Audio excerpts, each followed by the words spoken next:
Hi, everybody. Are you gay, lesbian, Muslim, and maybe you need to have some reconciliation with your family?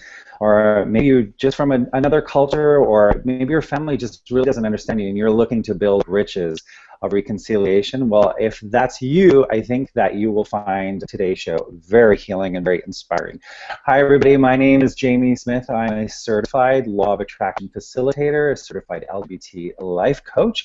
And the purpose of this show, the Hang Out with Jamie show, is to uplift you, empower you, and inspire the LGBTQ community to go out and create rich, full, and delicious life. So I'm so happy that you're here. And this is a pre-recorded show, a Spotlight, my Spotlight series of interviews. It's episode 4 of these spotlight interviews where I shine the spotlight on one individual who's making a difference in the LGBT community and the world. And I'm so excited to introduce my guest to you. But before I do, I just want to give a shout out to those of you who have already joined my G+ community, the happy, healthy, and gay community. Live your best LGBTQ life on G+. Shout out to those of you there. The private, a completely safe community that I have created where if you're gay, lesbian, bisexual, trans, you want to join there, I provide you with tips and tools to help you go out and make your dreams come true. So today's special interview is with a friend of mine and a filmmaker, and he's making one of his dreams come true, and we want to support him to help him to go out and make his dream come true. So please welcome Arshad Khan. Thank you, Jamie.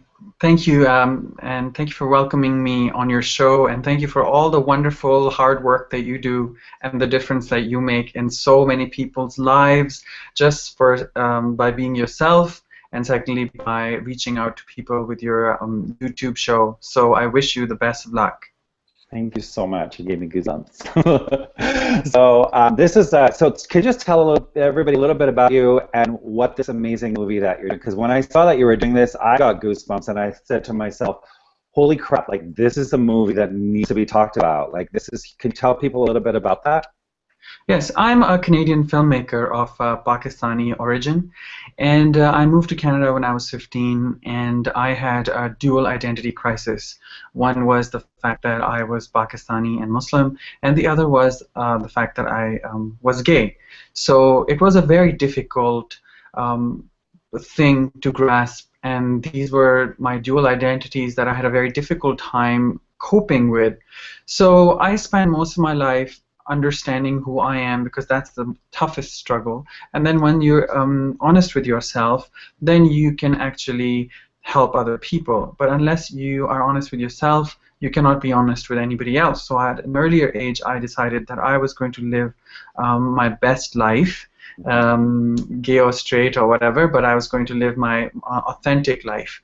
In pursuit of that, I transitioned from pre-med, what my family wanted me to do, to architecture, and then to filmmaking. So I became a filmmaker. I chose it as my profession because I wanted to have a voice.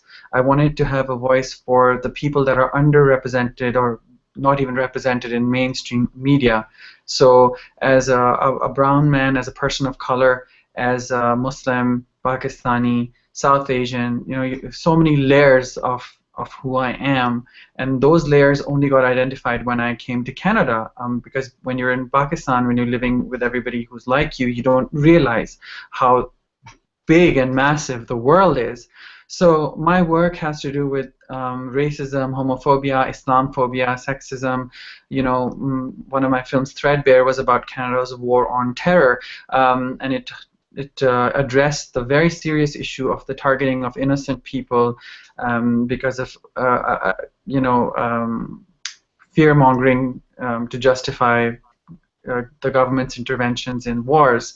And so that was very critical of the Canadian war on terror. And this film called Abu, for which I'm now doing Indiegogo fundraising campaign, this film is looking inside and outside, and it's dealing with a very personal issue, my very personal life and my father, my relationship with my father. My father was a fundamentalist Muslim man, and the film explores his arc into religious fundamentalism and my arc kind of away from that. Mm-hmm. So this is an important story that needs to be told, because I'm not only just looking at Islam and Muslims from addressing it from the outside, but I'm also addressing the homophobia within my own culture. And so I'm dealing with the multiple layers of identity that I deal with, that I've lived with, but also telling a story that really needs to be told.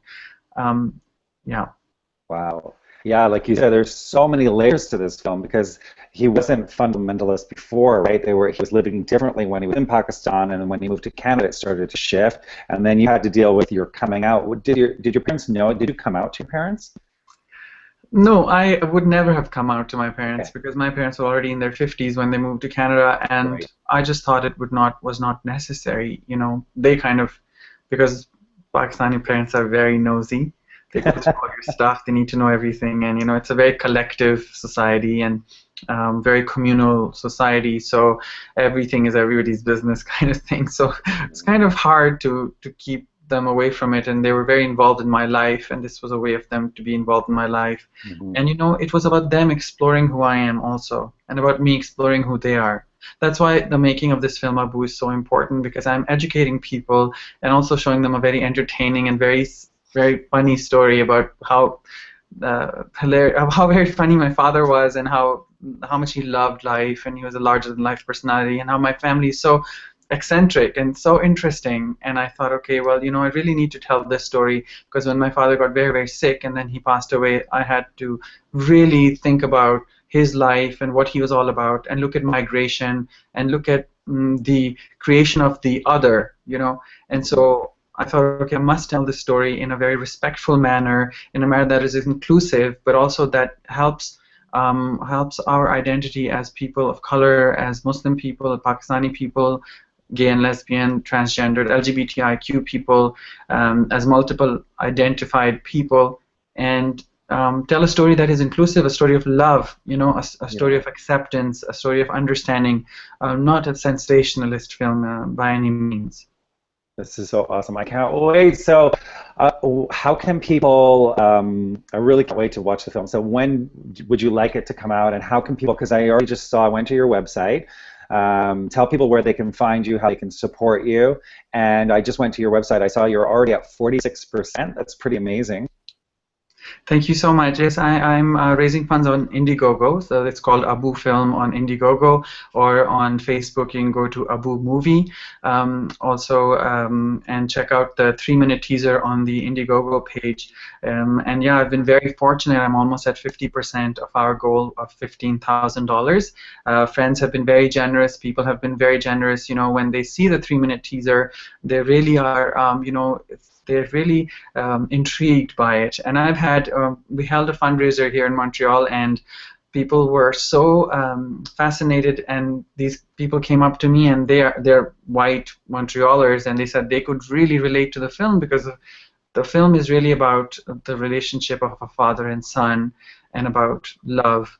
So it resonates with everybody, and that's, I think, would be the success of my film. So right now it's a proposed film, and I'm working with a huge team of collaborators to bring this vision to reality, and I'm trying to raise $15,000 on Indiegogo.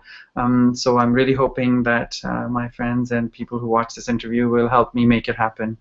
Yeah, I noticed you're interviewed on CBC, right, and radio, and you're getting some really good, great shout outs. So, I wish you all the best. I can't wait. I'd love to have you back. For those of you who don't know, I'm starting my live hangout show April 8th. The very first episode is Moms of LGBT. I'm getting some moms who have gay kids and their journey and how they dealt with that. And it's going to be very, very healing. April 8th. If you want to sign up, you can go to hangoutwithjamie.com and sign up below. You'll get 2 emails per week, one saying when the show is happening and one with the rebroadcast. So if you can't watch the live show, you'll get sent the link to watch it later on. Well, Arshad, I really wish you all the best. I hope you'll come back and let us know how it's going, and we can continue on with this very needed conversation. I thank you so much. Much love. Thank you, Jamie, and thank you to all the viewers. Thanks.